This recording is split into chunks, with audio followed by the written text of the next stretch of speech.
Okay, hello everybody. It is Christopher Seeley reporting for Good Food Revolution, and this segment is called Broad Strokes, painting pictures or painting a picture of the people, the humans in, behind, and around the wine scene. And today I have Beverly Crandon, a friend, a peer in the wine industry, to share, over 15, 20 minutes or so, or more, or less, some insight to who she is and why she is in this industry, and more so about like the individual. We often are talking about the wine, we're talking about the space or place, what they do, but in this segment, we kind of get a little glimpse of this individual, this person, origin stories, or otherwise, the past, the present, or rather the future. So, welcome, Beverly. Hello, hello. So good to Yes. talk to you. Yes, it's been a minute. We've always conversed. We've kind of our relationship has been phone call over COVID, really, just checking in with each other and understanding where we're at as peers in the Toronto wine scene. And I think we've only hung out once, Yeah. but it's mainly been Yep. Zoom through mentee programs, through conversations such as this in more casual scenarios. So I'm glad to have you here and continue this relationship. So I wanted to give you the moment, a brief introduction of who you are, and in like 5 minutes or so, your way into wine, like where it was and where it is now. If you could share with the audience, please. Right. It could be very long, but I'm going to Yeah, try to keep it short. yeah. My pathway or entry into wine is probably a little different than most folk that you're going to talk to on this show. I grew up, first of all, in a small town, Kitchener-Waterloo. It was small back then. Now Kitchener-Waterloo is not so small. Right. And it was a small German city. Um, there are very few Black families there. And so I'm starting this off to talk about, it's going to make sense. And so there was always a lot of fitting in. My parents are staunch Guyanese. We grew up in a Guyanese household, Guyanese food on the weekends, cousins were by, so very much entrenched in that culture. But then, when you're going to school and so on, there was this whole trying to fit in assimilation. I got you. I went to high school in Guelph, so I feel you. Yeah, so, I know what that's like. Yeah. so fast forward, um, after university, and this is very much so on my mind. A lot of people, especially recently, have been asking me why I got into wine in the fashion that I did. So fast forward, first job out of university, I was an account manager. And I worked for a company that did consulting services for technology companies. Okay. And I had a client come up from California, San Rafael. Uh, really loved wine, love wine. And I mean, I was young, I knew nothing about wine except what my parents served their friends. Right. Like Kanai, I think was something they were drinking, like those really bad things. But Okay. bottles that were kept in the fridge for weeks on end and reopened. Is this good? Yeah. Yeah. Drinking it. Right. Yeah. Anyhow, so but now I have like this expense account, and so I'm taking this client out for dinner. And one evening, he decided um, he wanted to order three different wines to go Mm, with our meal because he was like, I think this wine is go fantastic with this particular course, and that wine with that course, and that wine with that course. And I was like, yep, sure, no problem. It was the company's money, so I'm like, let's do this. And then when I saw his passion around wine, and I saw what the wine did to the food, I was like, this is something. This is beautiful. I'm loving this. And so, from being with that client for quite some time, I really fell in love with wine and started wine education and wine studies casually a long time ago. Um, but even though I loved wine so much, I always felt that I couldn't bring it home to family functions and family events. For some reason, I thought these two things were separate. mm, And I don't right. know where that came from. Like I think there's something more systemic there that if we had 2 hours and Yes, for sure. a lovely therapy session, we could get into that. But I was like, I can't bring these two things home. And it wasn't until I was older and more confident in myself. And I was like, listen, if you love wine and you love your culture, like why can't you put those two things together?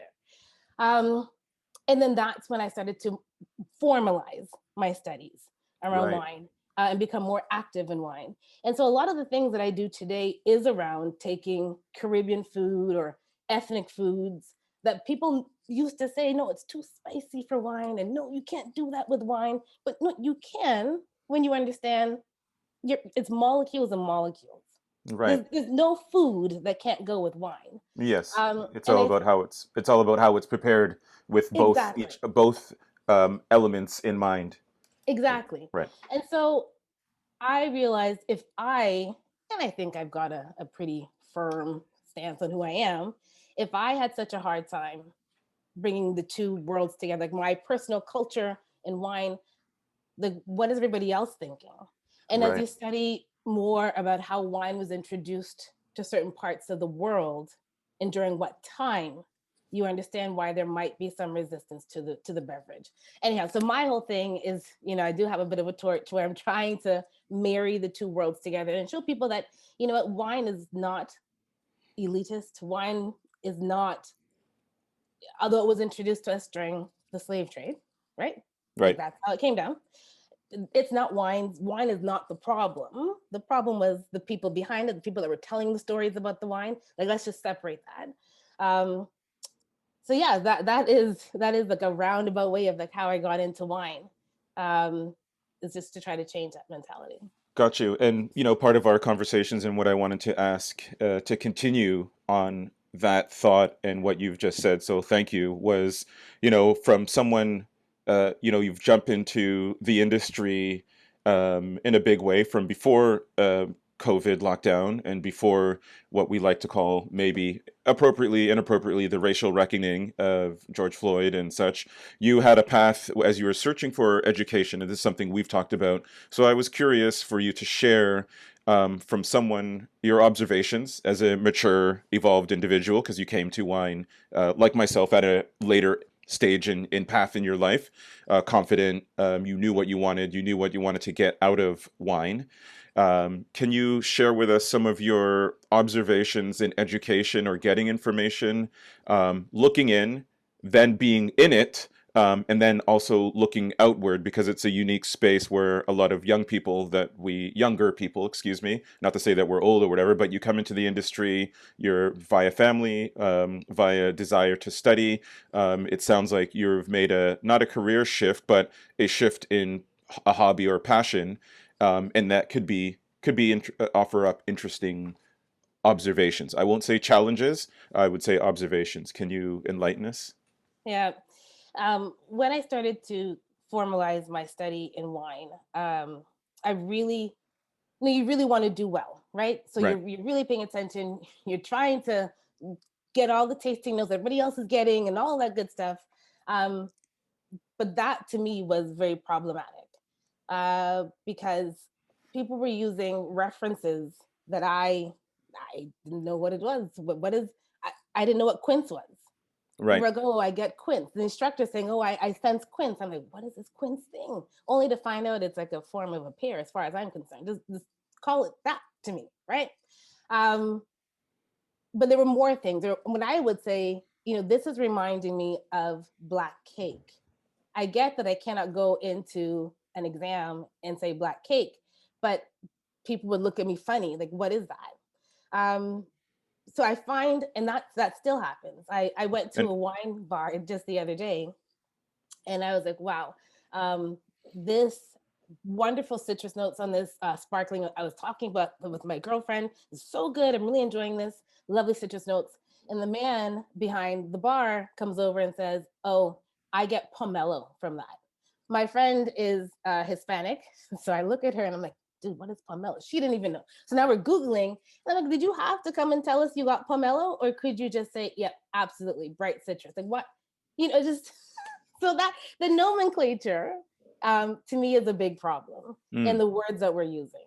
hmm Um, and it's a massive problem, I think, for the industry too, if they don't recognize that 52% of folks living in the GTA identify as people of color. right. So when you use these words and terminology, and how do you plan to grow market share? Right. How do you plan to grow your mind share? hmm Um, People in the industry complain about other beverages taking market share and edging out with a certain demographic. Well, you know what? You have to change. Right. I think this goes to show the potential for growth, the potential for sharing a new mental mind mass of tasting and opportunities. If I think everyone was a bit more sensitive or open to language and how things are taught, or just be generally, I guess, aware of who the audience is and how you teach. Because we've talked about this. Not every wine instructor is a great teacher, although they Mhm. have vast, myself, vast amounts of knowledge, more or less, in comparison to others. But it's also a challenge to teach or even share information or even, bring anyone else into that circle. Which kind of puts up natural barriers, as you've seen and discussed. So, going on with these observations and what you've learned over a little while, we can bring us to your active role in VinEquity.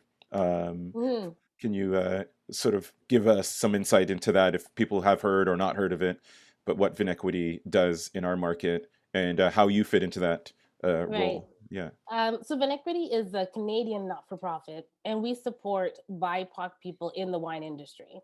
So any person of color who is looking to formalize their education, whether they're starting out or they're at a more senior level doing advanced courses or diploma, we support these folks to have more representation in our market from BIPOC people.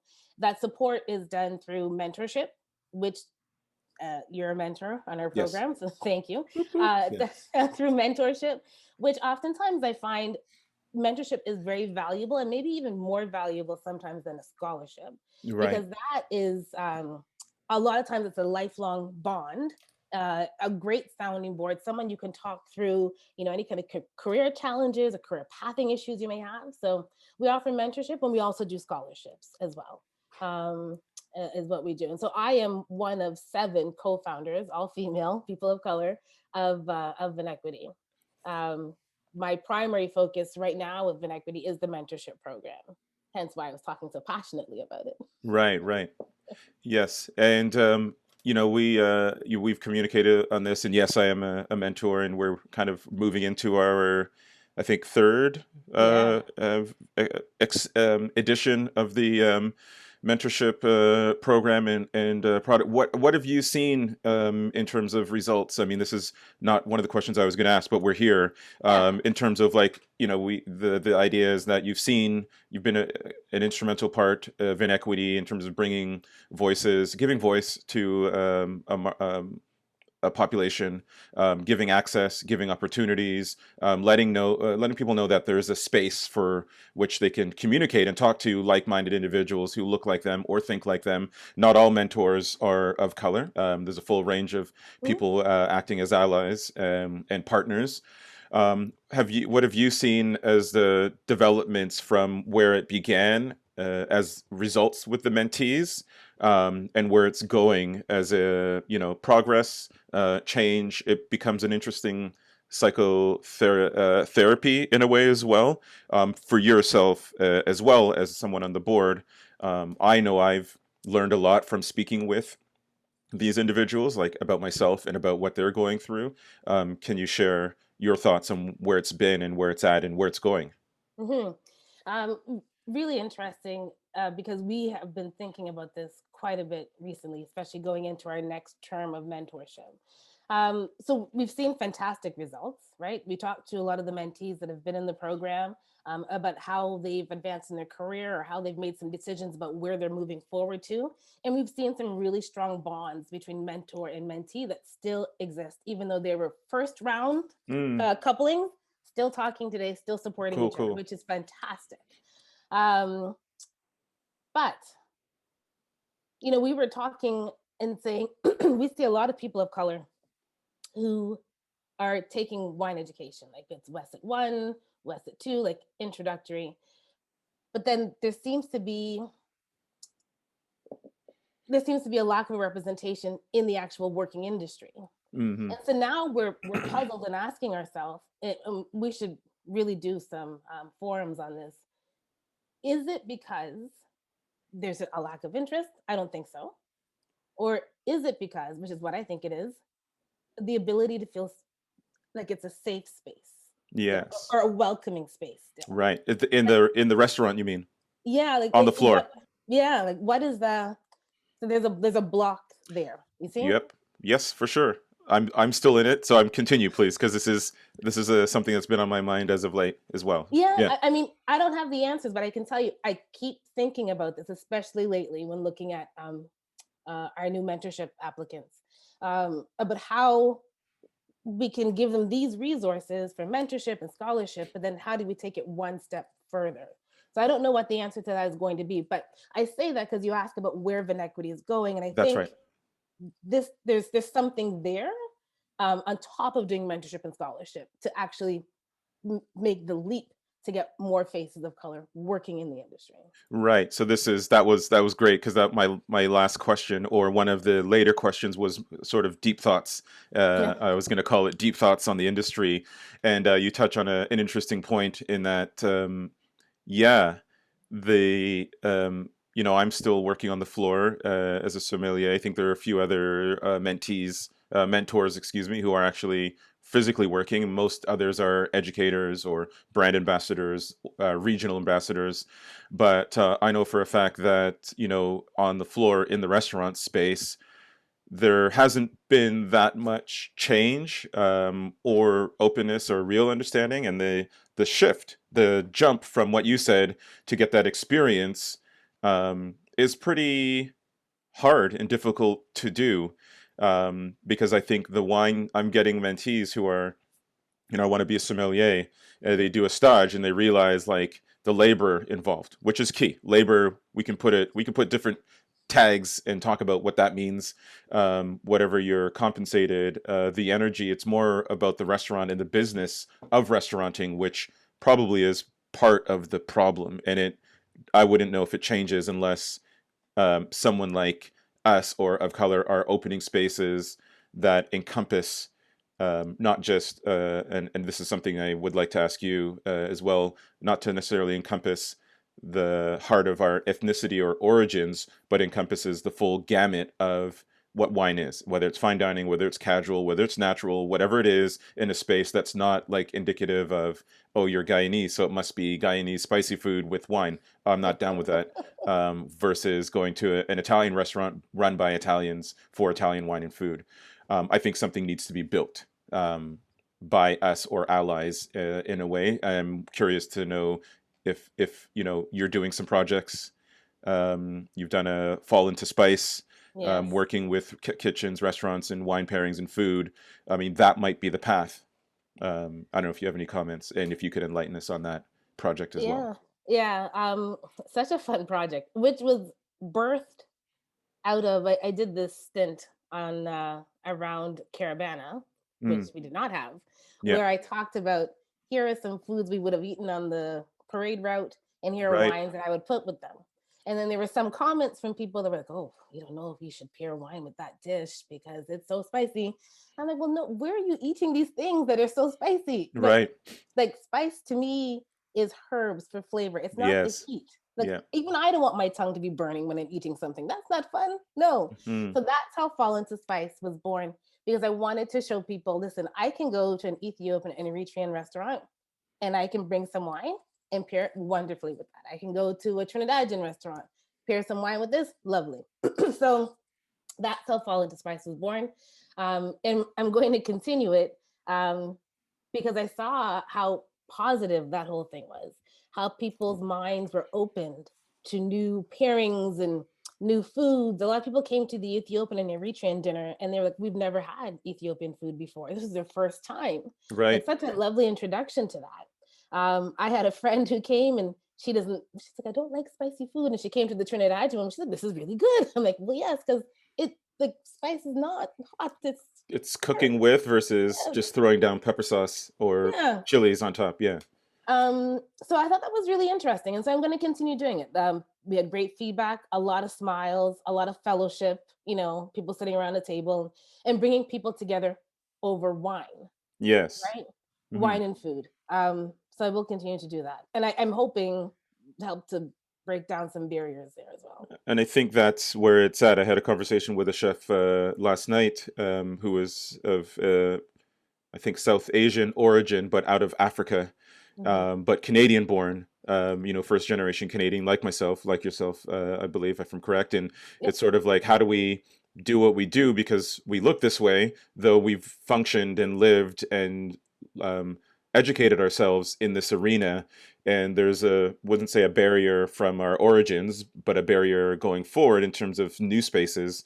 How do we kind of move forward? And like I said, it's by doing projects such as yours, bringing people into those spaces, letting the ownership and the people behind Trinidadian, Guyanese, Bajan, Jamaican, Eritrean, Ethiopian foods understand that you could sort of add a new dynamic to your business growth, right? And headspace by adding these things, and it works. And I think that's good work in the for the future. And what we were saying in this chef conversation, and what you're saying, I think it's by doing this and building spaces Hmm. and remixing the business model so that these mentees through VinEquity, other people like ourselves, and other people, all peoples can be informed and enjoyed, and not just look at these spaces as a what's the word, exotic food space. Yes, exactly. Because to me, French food and living in France was kind of exotic to me, but everyone's like, no, that's just France. And I'm like, no, it's pretty exotic, just as exotic as anywhere. And flipping the switch makes for an interesting conversation. So, I mean, this has been great. The feedback that you've given in this session of Broad Strokes. Is there anything else you'd like to add on the future of the industry, yourself, what you're doing? I would. So one other thing that I did in the past, I did a lot of consulting. Mm, From that first job where I spent lots of money, the company's money, to buy wine for that client, I then right. jumped on to doing a lot of marketing and operations and consulting, In what realm?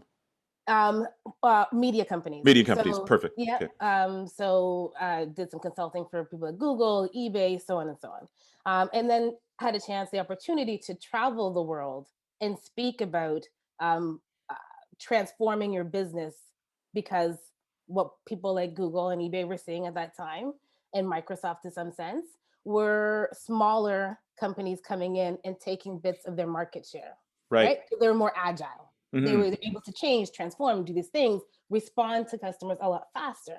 Um, so they soon ended up buying a lot of them and acquiring a lot of them to deal with that. But my thing was, I would talk to people and consult about transforming your business so you can compete, so you can continue to compete, so you can gain market share. And we also did some consulting around acquisitions. So take this to wine. When I look at what's happening to the wine industry, it reminds me of my days of doing that. Right. So my approach when it comes to wine in the industry, making change, yes, there's passion because of who I am, but there's also a large marketing and business perspective that I'm coming to it with. When you love something and you want to see it succeed, you're looking at ways that the business can transform itself, so Right. it remains relevant and grows. Um, Hmm. and I think that is important. I think a lot of people get into wine, and yes, people are here to make money and grow and whatever, It's a business. Yes. but Yeah. it's very, they have like a very small way, some of Van. them, of looking at it. A lot of them. Um, A lot of them. well, I didn't. You could be. Let's talk straight talk, real talk. Yeah. Yeah. So I think, I mean, yeah, I think there's a lot of transforming of business that needs to happen in this industry to remain relevant and to grow market share and so on. And I have every faith that it's going to happen. I love wine. I love the industry. I love the process of making wine, everything about it. So I'm excited to see what this is going to look like, 5 years from now when you and I are talking Indeed. again. Well, so thank you very much. We'll wrap it up this edition of Broad Strokes. Can you give us Instagram, website where we can find more information on Beverly Crandon? Yeah, I'm so not creative. My It's all Instagram good. is Beverly Crandon. Okay, got you. I'm not creative. That's okay. That's good. Well, that's it's who you are. It's what you do, right? It's the name. So thank you very much.